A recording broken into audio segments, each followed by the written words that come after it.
Why is the FDA funded by the pharmaceutical industry?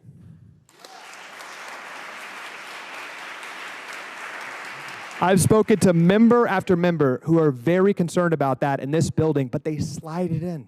Why is pharma lobbying to pay billions of dollars out of pocket to fund their own regulatory agency?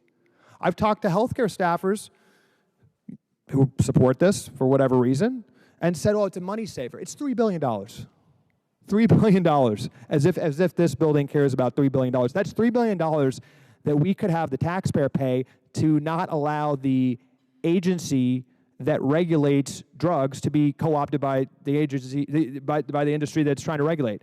That would be $3 billion well spent. The FDA should not be funded by the pharmaceutical industry. I've been in DC long enough to know that institutions are built to grow, and if the incentives of a bureaucracy is to grow as the pharmaceutical industry grows, and there's zero conflicts of interest rules about the FDA commissioner going straight to the board of Pfizer, it creates really bad incentives. We have to just untangle the FDA from the pharmaceutical industry. And number two, we need to disaggregate the F and the D. Why is the pharmaceutical industry funding the institution that oversees our food?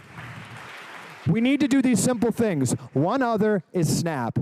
It is absolutely suicidal public policy that with the program that lower-income Americans depend on for supplemental nutrition, that 10% of that goes to sugary drinks and 70% goes to ultra-processed food. We are underwriting the poisoning of our lower-income population, and then Medicaid picks up as a lifetime annuity to pharma. We are spending more on mitochondrial dysfunction, diabetes, and related conditions just on Medicaid than the entire U.S. defense budget is going to bankrupt our country. It's destroying our human capital. It's not working. We should not be subsidizing ultra-processed food for children. The last, and just on this corruption, very importantly, is that the pharmaceutical industry is able to buy off our information sources. We are the only country essentially in the world that allows that. During COVID, there was zero curiosity about why we were dying at a 3 times higher rate than any other country. When you listen to independent media, all they're talking about is the exploding rates of chronic conditions. There is never a segment.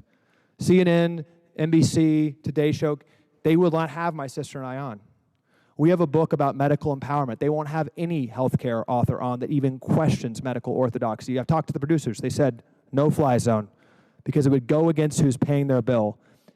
It is not liberal, it's not conservative to say that we should not have an institution that just fundamentally profits from Americans being sick, being able to buy off our information sources.